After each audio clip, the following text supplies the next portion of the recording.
નમસ્કાર વિદ્યાર્થી મિત્રો, વિરામ બાદ ફરી એક વખત આપનું હાર્દિક સ્વાગત છે. વિદ્યાર્થી મિત્રો, આપ જાણો છો તેમ આપણે MA ઇંગ્લિશ અંતર્ગત MEG 1ની ચર્ચા કરી રહ્યા છીએ. વિષય નિષ્ણાત તરીકે આપણી સાથે સ્ટુડિયોમાં ઉપસ્થિત છે ડૉક્ટર સંજય મુકરજી સર. મુકરજી સરને ફરી એક વખત આવકારીએ અને એઓને હું વિનંતી કરું કે એઓ કાઉન્સેલિંગની શરૂઆત કરે. મુકરજી sir. Thank you. While going for the break, we were at the juncture of beginning into one of the most important Wordsworthian poems, that is Tintern Abbey. And about this poem, as we just said, Wordsworth composed this entire poem while on a rambling walk on a tour in the Lake District for 3 to 4 days. He composed the poem while on the walk. When he returned back, in between he did not write even a single line, but when he came back, he composed the entire poem at one go. And this is how he records it. He tells about this poem to his nephew Christopher Wordsworth. No poem of mine was composed under circumstances more pleasant for me to remember than this. I began it upon leaving Tintern after crossing the Wye, and concluded it just as I was entering Bristol after a ramble of 4 or 5 days with my sister. Not a line of it was altered, and not any part of it written down till I reached Bristol. What makes this poem characteristically romantic are the manifest tendencies we associate with romantic poetry. In a way, Tintern Abbey becomes a one-poem guide to understand Wordsworth's principal thematic concerns that were to preoccupy him throughout his life. It certainly is, in a nutshell, a prelude to understanding of the poem you have been prescribed, the prelude, which, though an incomplete document, is so long, spread over 14 books, that only the first book is prescribed for you. So, Tintern Abbey can be taken to be a germ of the prelude, and it becomes a very important tool in order to understand this long poem which is in your course, the prelude.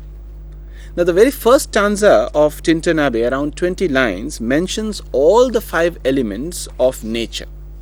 We are looking at why Tintern Abbey can be considered as a characteristically romantic poem. So, in the very first stanza, all the 5 elements of nature are either directly or indirectly. Directly mentioned are water, sky and fire, or connotatively mentioned earth and air. In the very first 20 lines, you have nature explicitly spelt out in this poem. Moreover, the immediate benefit of visiting such a beauteous spot is made apparent in the next stanza itself, especially when the persona in the poem, the I, who is none other than the poet Wordsworth himself, says how he has been caught up in the hubbub of the city, missing the wild beauty of nature. And I quote a few lines from this poem. These beauteous forms, through a long absence, have not been to me as is a landscape to a blind man's eye, but oft in lonely rooms and mid the din of towns and cities, I have owed to them in hours of weariness sensations sweet, felt in the blood and felt along the heart, and passing even into my purer mind with tranquil restoration. The distinctive feature of nature, which for Wordsworth is almost always with a capital N, and always wild, not tended like a garden, the site preferred by the neoclassic. Being stressed here, the aspect of nature, while nature being stressed here, is that of a force which has soothing, healing and recuperative qualities for human beings, and how gradually and in stages the blood, the heart and the mind regain their serenity. Moreover, another gift of aspect more sublime, which he calls, of nature especially to him, has been the rejuvenation of, as he terms, that blessed mood, and I quote, in which the burden of the mystery in which the heavy and the weary weight of all this unintelligible world is lightened, that serene and blessed mood in which the affections gently lead us on until the breath of this corporeal frame and even the motion of our human blood almost suspended, we are laid asleep in body and become a living soul, while with an eye made quiet by the power of harmony and the deep power of joy, we see into the life of things. Wordsworth is here outlining the role of nature for which he is called a priest of nature.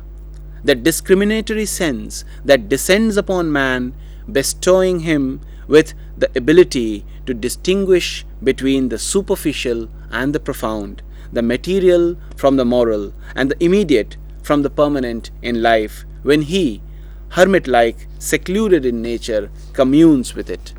One can locate a clear influence of the French philosopher Jean-Jacques Rousseau, who coined the concept of the noble savage, seeing the primordial nature of human beings as innocent and free, which is destroyed by his living within the society, and envisaged in his novel Emily a new concept of education, giving the child full scope for individual development in natural surroundings.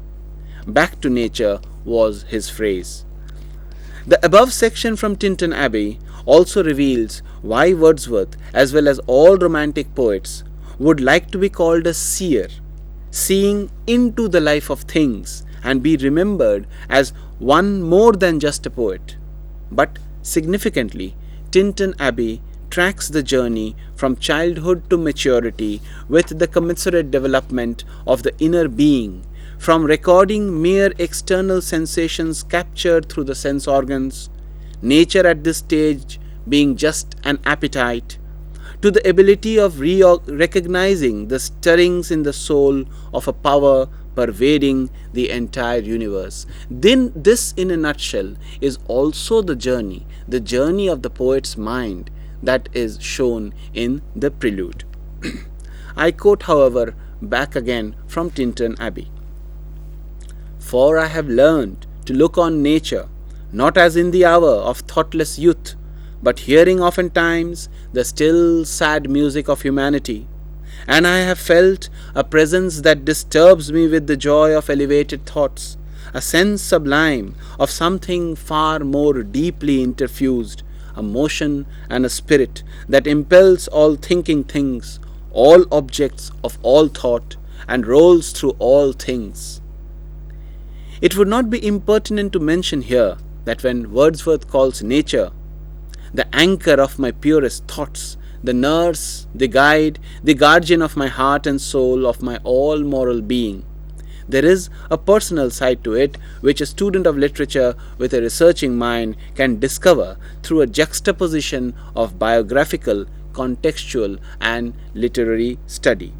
The clue, however, must generate out from the text, the only real material of scrutiny the student researcher has, and the clue comes from these lines in the poem, and I have added the emphasis. I quote, "And so I dare to hope, though changed, no doubt, from what I was when first I came among these hills, when like a roe I bounded over the mountains by the sides of the deep rivers and the lonely streams, wherever nature led, more like a man flying from something that he dreads than one who sought the thing he loves." In 1792, Wordsworth, in love with Annette Vallon and supporting the Girondists, is in France, witnessing the imprisonment of King Louis XVI in August and the Paris massacres in September. But by October, the Jacobins, or the radical revolutionary group in France who carried out the September massacres, start gaining the political upper hand, and a clear rift with the Girondists appear. Partly because of this, and also to make an earning out of publishing his poems, to fend for himself and Annette, who was now in an advanced stage of pregnancy with their child, Wordsworth leaves Paris by late October, early November. In January 1793, when Louis XVI is executed in France, Wordsworth's first publications, An Evening Walk and Descriptive Sketches, are out from London. but France declares war on England in February, barring Wordsworth's return. Under these circumstances of political and personal setbacks, he makes his first trip to Tintern Abbey in July of that year, perhaps to seek refuge in the countryside from harsh comments and distrust from his own countrymen, who did not take to his French leaning kindly and even suspected him to be a spy, and to gain his mental health, as he would do so many times since then and leave record of it in his poems. Yet another aspect of Wordsworth's personal life which clearly reflects through Tintern Abbey is his deep affection for his sister Dorothy. Speaking of whom, in the poem he says, "For thou art with me here upon the banks of this fair river, thou my dearest friend, my dear, dear friend, and in thy voice I catch the language of my former heart, and read my former pleasures in the shooting lights of thy wild eyes. Oh, yet a little while may I behold in thee what I was once, my dear, dear sister." Almost a year and a half younger to Wordsworth, Dorothy was separated from him after their mother's death in 1778, being looked after by various relatives, and was reunited with her brother only by the late 1794, when Wordsworth could afford both their financial upkeep. From then on, she hardly stayed away from him for any long period of time, even after his marriage to Mary Hutchinson, surviving her brother 5 more years, although her mental health suffered irreversible deterioration from 1835 onwards. Dorothy was as enthusiastic as Wordsworth and Coleridge about long and arduous countryside rambles, the latter recording their 1798 togetherness as 3 persons with one soul. She also maintained several journals of her days and trips with Wordsworth and his friends, which helped Wordsworth and, to a lesser extent, even Coleridge, to make use of these entries as initial poetic matter. Ernest de Selincourt opined about Dorothy Wordsworth as probably the most distinguished of English writers who never wrote a line for the general public. Still, literature, if it becomes too personal, loses its hold over the appreciators at large, and Tintern Abbey has remained one of the most canonical romantic poems because it has been able to transcend the personal domain and move into the truly universal one, journeying through time and space and touching readers generation after generation, even as it proved to be a stylistic crossover between a ballad and an ode. It has over the years established itself as a major Wordsworthian tour de force, demonstrating his fame as a nature poet or priest of nature, with a deft display as to how a tour to a natural place, besides impressing upon the poet's mind its beauty, serenity, and tranquility, triggers thoughts of deep seclusion, and through the poet's one-to-one communion with the place, ultimately enables him to see into the life of things. By filling the poet with a joy of elevated thoughts and a sense sublime, nature instills into him a sense of unwearied service and worship towards itself. It instructs the poet that this sense of reverence towards nature is not only desirable for its own sake, but for the bestowal of repose, joy, and hope upon the poet, and for the fact that this bestowal can be passed on as a heritage to the next generation, in the process transforming the poet into a seer and a teacher. Tintern Abbey also becomes a very important literary document because of its intricate working out of the philosophical doctrine of pantheism. And I quote the lines, "A sense sublime of something far more deeply interfused, whose dwelling is the light of the setting suns, and the round ocean, and the living air, and the blue sky, and in the mind of man. A motion and a spirit that impels all thinking things, all objects of all thought, and rolls through all things. Knowing that nature never did betray the heart that loved her, 'tis her privilege through all the years of this our life to lead from joy to joy, for she can so inform the mind that is within us, so impress with quietness and beauty, and so feed with lofty thoughts that neither evil tongues, rash judgments, nor the sneers of selfish men, nor greetings where no kindness is, nor all the dreary intercourse of daily life shall ever prevail against us or disturb our cheerful faith that all which we behold is full of blessings. Pantheism contrasts with monotheism, belief in one God, generally of a supremely omnipotent nature. Henotheism, belief in a single God of one's community or tribe without assertion that there is only one God. Polytheism, belief in many gods with a commensurate division of power domain, for example, the God of creation, preservation, and destruction in the Hindu pantheon. Deism, God created the world in such a way that it is capable of existing and operating on its own, which God then allows to do. And panentheism, God is greater than his creation or the universe and includes and interpenetrates it.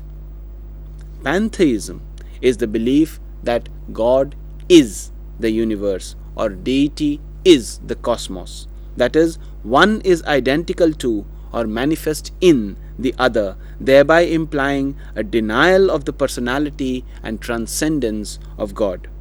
Theologically, pantheism embraces the divine immanence in the universe and rejects the divine transcendence, that is, non-materiality, non-physicality, or spirituality of God.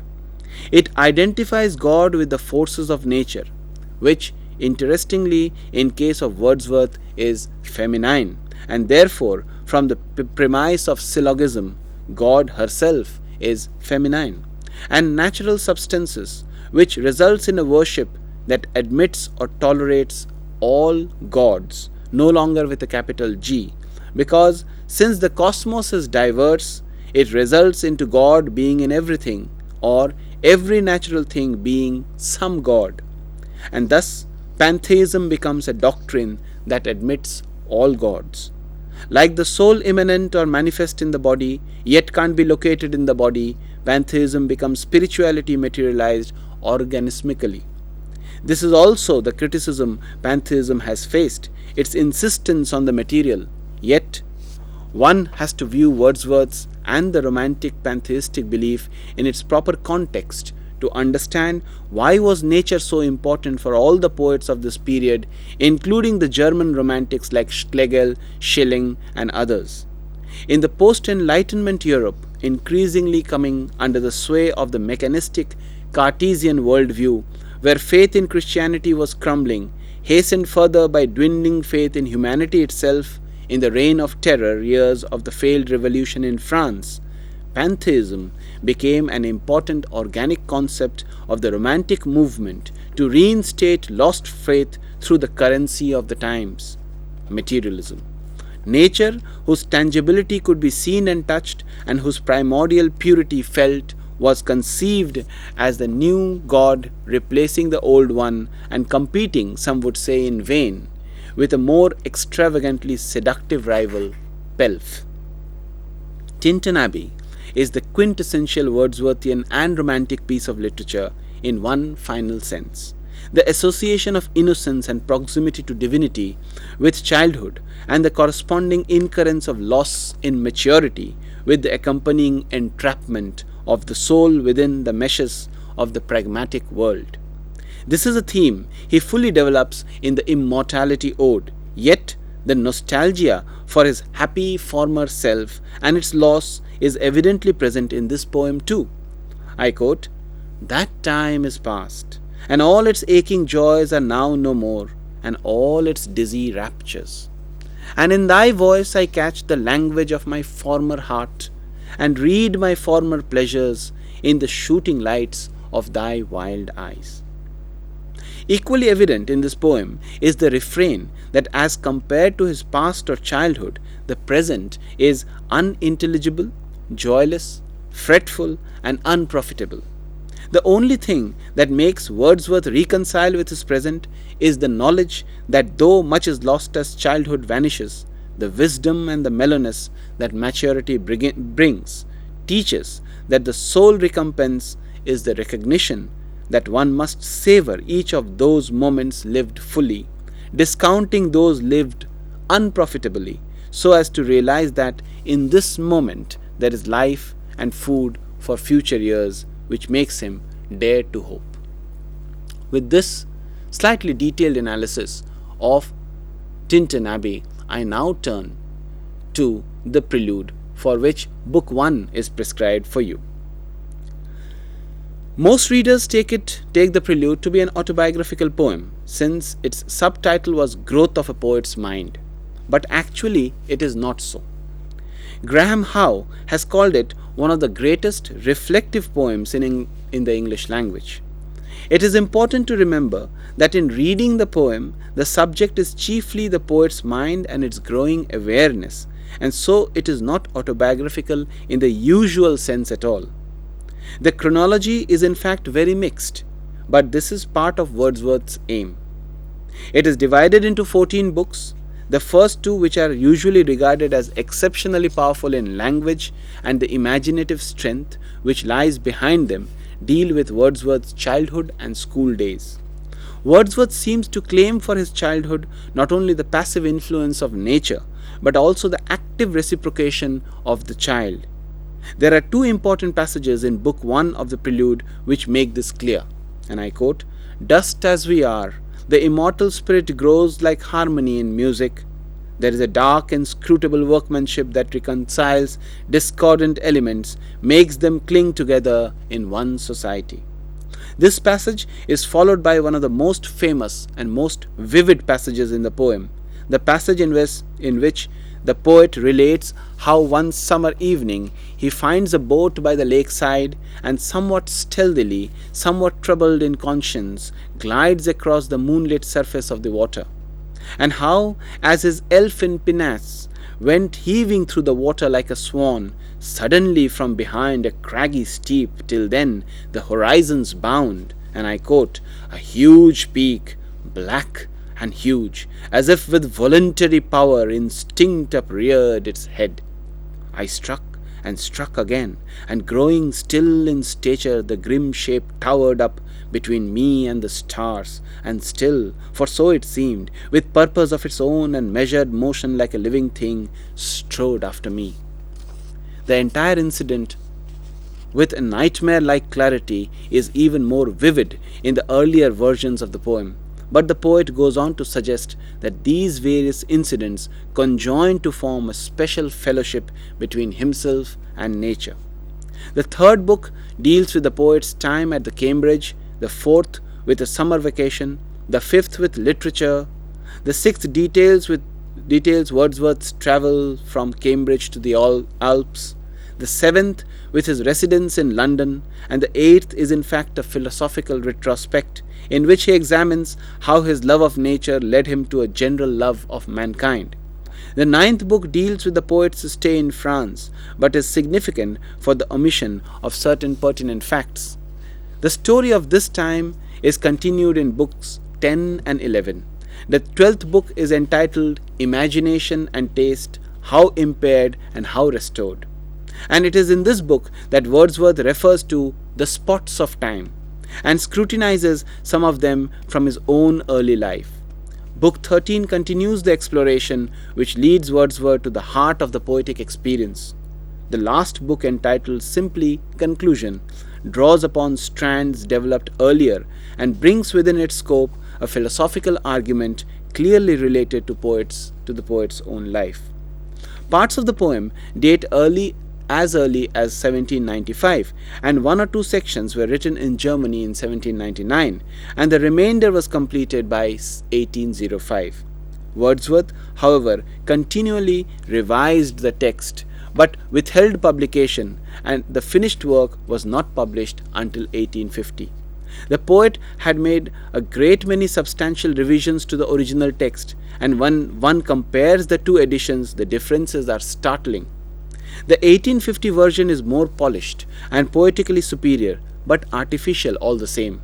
The 1805 edition is always more vigorous, vital, arresting, spontaneous, and direct in language. Certain passages were drastically revised as Wordsworth became more and more orthodox, particularly in religious views, and many of the statements of 1805 are radically altered in the published work.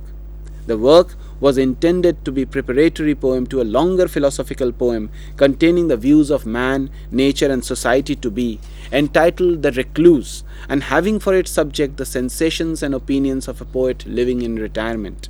Thus, the prelude is biographical and conducts the history of the author's mind to the point when he was emboldened to hope that his faculties were sufficiently mature for entering upon the arduous labor which Wordsworth had proposed to himself. The two works have the same kind of relation to each other, if he may so express himself, as the antechapel has to the body of a Gothic church. Continuing this allusion, he may be permitted to add that his minor pieces, which have been long before the public, when they shall be properly arranged, will be found by the attentive reader to have such connection with the main work as may give them claim to be likened to the little cells, oratories, and sepulchral recesses ordinarily infused in these edifices. I now, in the final section, move over to discuss Wordsworth's friend Samuel Taylor Coleridge. Coleridge, whose seminal work Biographia Literaria has already been mentioned, was a true genius of his times, combining the sensitivity and craftsmanship of a poet with the rigor of a critic and the intellectual depth of a philosopher. Besides composing some of the finest lyrics and narrative poems of the English language, he has left behind a legacy of critical works of first-rate stature, as well as his notes showing his preoccupation from a psychological and philosophical perspective on aspects of creativity and imagination. He was immensely well read, in fact, one of the best read of English writers, with his interests, besides the classics, in natural sciences, theology, philosophy, psychology, ethics, travel writing, and political economy, among other areas. He pondered deeply over human knowledge and human thought, and was one of the last to try to find a connection among these and religion. In his analysis of Wordsworth's poetry and Shakespeare's works, we can discern a methodology of criticism emerging, which he himself termed as practical criticism, anticipating such a critical praxis by almost a century. He became known by the last years of his life as a legendary conversationalist, drawing younger writers and artists, sometimes all the way from America. It is on record that J.F. Cooper and R.W. Emerson made pilgrimages to visit him. However, despite his philosophical bent of mind, it was not that Coleridge lived a life wholly of theories and ideas. He was quite a public figure through his public talks, lectures, and pamphlets. Like Wordsworth, he too supported the French Revolution actively and desired reforms on similar lines in Britain. And yet, when it became obvious to him that the revolution had taken an inhuman and perverse turn, he equally strongly defended British nationalism and the principle of private property. It has been a matter of conjecture among the critics to come to a convincing explanation about the withering away of the poetic powers of both Wordsworth and Coleridge, because for both of them their zenith of creativity extended to not more than a dozen years at the most. The failure of the French Revolution, in which so much of their ideas and emotions were invested, is seen as a common explanation for the fading away of both their poetic powers. A similar failure in love for both, Annette Vallon affair for Wordsworth and Sarah Hutchinson episode for Coleridge, is, according to some critics, another explanation. For Coleridge, there has been a third in the form of his slipping into opium addiction, and a fourth in his interests in the German philosophers and transcendentalists, which swerved him away from poetry to enquiries about other complexities like the mind and the soul. Be that what they may, Coleridge's poetic span can be seen to be made up of 4 brief stages, as he wrote the poems not by the dates of their publication. The first stage can be the earliest works, like the Song of the Pixies between 1794 to 1796, Lines on an Autumnal Evening, Religious Musings, etc. The second phase can be of poems written between the years 1796 to 98, including Ode on the Departing Year, This Lime Tree Bower My Prison, Frost at Midnight, and Fears in Solitude, among others. And the third, the lyrical ballad phase 1798 to 1800, including poems like The Rime of the Ancient Mariner in 7 parts, Kubla Khan, Love, and Christabel, and the final fourth, the post-1800 years, when he wrote frugally but was busy in compiling and editing and publishing his works. Here one can include the famous Dejection and Ode. Any discussion on Coleridge's works is incomplete without mention to his by now the most anthologized poem, Kubla Khan, which Coleridge wrote in 1797, but himself did not think much of it and called it a fragment. It was published at Byron's insistence almost 20 years after he wrote it. Whatever be the anecdotes and documents about the composition of this poem, one finds on a serious study of it the poem to be one of the most characteristic romantic piece of literature. Even the word romantic finds a place in this poem in the first line of the second stanza in a phrase, "But oh, that deep romantic chasm," prompting a discerning reader to draw much meaning about the gap or the chasm that the Romantics saw between their creation and those of their neoclassical predecessors. The chasm might also signify the deeply mysterious and unfathomable unconscious of the human mind, the reservoir of our dreams, memories, desires, and fears, and which is also often a spring of creativity.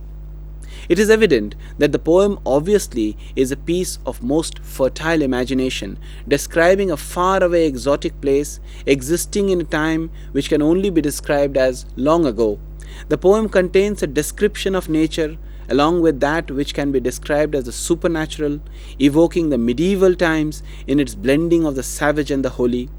Besides these italicized words and phrases in the above few sentences, that is, which I stressed right now, that is, imagination, exotic nature, supernatural, medieval, etc., Kubla Khan also contains overtly and connotatively quite a few other words of standard romantic vocabulary like prophecy, miracle, song, music, and a phrase reflecting intense emotionality, deep delight. Most importantly, in the closing lines of this poem, his flashing eyes, his floating hair, weave a circle round him thrice, and close your eyes with holy dread, for he on honeydew hath fed, and drank the milk of paradise. There is the depiction of the poet as a prophet. But is it a poem trapped in a mouthful of romantic words and phrases signifying just an outlandish and bizarre place and an equally enigmatic person? The answer to this question must be emphatically in the negative. If nothing else, then this poem is clearly a poem about the pains and pleasures of creating a piece of art or artifice such that would be unique and would uniquely tell about its creator. Among the many important clues to this effect, one is the significant word in the second line of the poem itself, decree, which connotes, among others, desire, order, and determination to create such a remarkable piece of art. Another important clue is the second line of the third stanza in the word vision, signifying what the Romantics believed in contradistinction to their neoclassical predecessors, that creativity requires an innate talent or potential and cannot be a matter imbibed from outside training alone. Another poem, this time an ode, written under the perception of drying up of the creative strain in him, is Dejection and Ode, which Coleridge referred to later as a letter to Sarah Hutchinson. Written between April and July of 1802, Sarah Hutchinson was Wordsworth's sister-in-law, whom Coleridge met sometime late in the year 1799 and immediately fell into a tormented love for her, which remained almost for all the remaining years of his life, in spite of occasional discouragement from Sarah for the next 10 years, till 1810, when she left to live with her brother and Coleridge could never meet her again. By 1799, however, his own marriage with Sarah Fricker had become irreparably strained. It is interesting to note that around mid-1802, Both Wordsworth and Coleridge were going through a writer's block, and a visit by Coleridge to Wordsworth brought about the lines that later Wordsworth titled as "My Heart Leaps Up," and also the first few stanzas of his Immortality Ode, which in turn acted like a stimulant for Coleridge to begin his A Letter, which he shortened and turned in the next couple of months to Dejection and Ode, also containing, like Wordsworth's Ode, an epigraph. Coleridge took his epigraph from the famous Ballad of Sir Patrick Spens, unlike Wordsworth, who used lines from his own My Heart Leaps Up as an epigraph to his Immortality Ode. Also, like Wordsworth's ode, this too is a quintessential example of the personal ode of description and passionate meditation. It opens with typical Coleridgean supernaturalism in the epigraph itself, with the foreboding of a storm, which can be symbolically seen as Coleridge's anticipation of the stormy tension between him and the lady in the poem Sarah.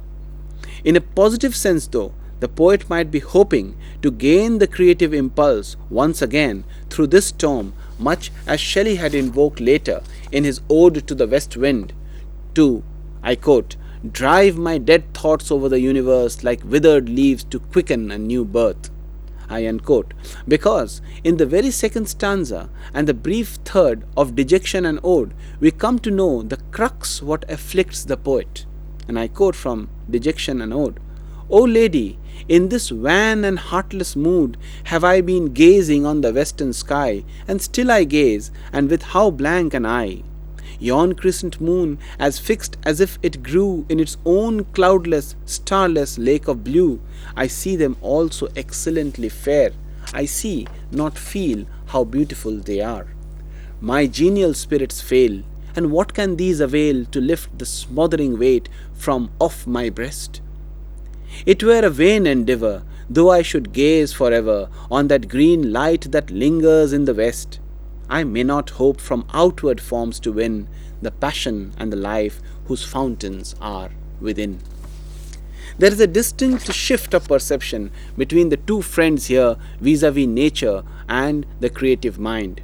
Wordsworth would credit the verdancy and the vitality of outside nature to replenish the spring of creativity within the poet, but for Coleridge, it is the genial spirits with their seat within the creative mind of the artist or the poet that alone have the power to paint outward forms in its resplendence.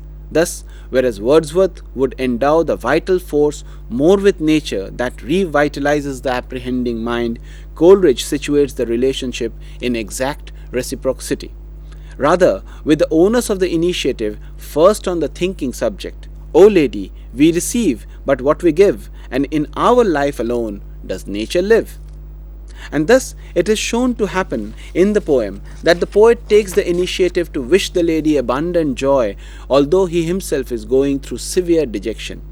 It is not clear whether this depressing mood leaves the poet by the end of the poem, but at least the focus has shifted from self-pitying to wishing one he loves peace and rest. So, although the poem is for a substantial portion strewn with negative imagery like a deadly storm, sobbing draught, squally blast, dull plain, etc., suggesting despair of the worst kind, the important turnaround happens when the poet is able to open the fountain of joy for others, signaling it to the readers, besides an unselfish philosophic attitude, that if he can wish happiness to those who have caused him pain, in return, some day joy would visit him. This poem then, although being largely autobiographical, does manage to talk about a universal experience, communicating to the reader about a situation that anyone is most likely to face at some point of their life. In its passion and emotion, in its lyrical quality and subjectivity, in its grappling with the issue of creativity, feeling and imagination, although contradictorily talking about a lack of feeling and creativity, and in its depiction of the supernatural, Dejection and Ode remains an important piece of romantic literature. Another important Coleridgean poem encompassing many of the above romantic features is Frost at Midnight. And I will quickly go over that poem. It is a poem where the poet sits alone. It is winter, and gradually the winter dew turns into frost and turns into ice. Inside the room, there is Coleridge's child, Hartley Coleridge, and it is the communion that Coleridge has with the stillness of nature, which still has a force working invisibly, and with the wish that he makes for Hartley Coleridge, the wish that reminds us of another poem, W.B. Yeats's A Prayer for My Daughter. This too becomes quite a characteristic romantic poem in the genre that we have studied till now, and in the entire gamut of the Coleridgean oeuvre. I will conclude, however, with the summation of what we can view Coleridge as. Remember, this summation would be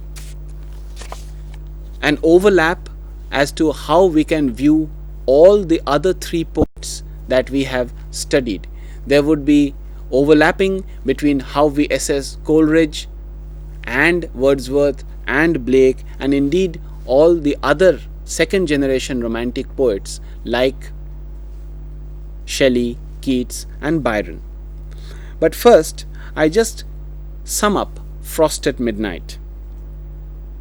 Frost at Midnight makes the reader realize the immensity of the estimate the romantic poets had for nature as an elemental force capable of shaping human thought and action. With Coleridge particularly, this force contains a mysterious supernatural element in it, as is evident in the rounding off of Frost at Midnight, where he ends the poem where he had started, that is, showing the frost perform its secret ministry, hanging water in silent icicles, quietly shining to the quiet moon. We can now round off our discussion on Coleridge by recollecting from our study of his important poems a few salient features in his style. Quite a few of them might overlap to become the overall style of romantic poets themselves, and they might be enumerated as: number 1, artistic treatment given to the supernatural; number 2, medievalism in poetry; number 3, symbolism; number 4, reciprocity in external and human nature; number 5, portrayal of an exotic, imaginary and dreamlike world; number 6, a sensitivity to the music of words or lyrical quality in poems; number 7, subjectivity; and number 8, the tone of the poet persona being suggestive of a seer or a prophet. I shall, for your benefit, once again repeat these 8 salient features that you can take as almost common features with most romantic poets. 1, artistic treatment given to the supernatural. Here, of course, Coleridge would exceed the others. But remember, Keats also makes use of the supernatural element in, for example, a poem La Belle Dame Sans Merci. Medievalism, again used by all the romantic poets. Symbolism, where perhaps Blake and Shelley would exceed the others. Reciprocity in external and human nature, here perhaps you can mention Wordsworth. Portrayal of an exotic, imaginary and dreamlike world, Coleridge would again take the lead. A sensitivity to the music of words or lyrical quality in the poems, all romantic poets have that. Subjectivity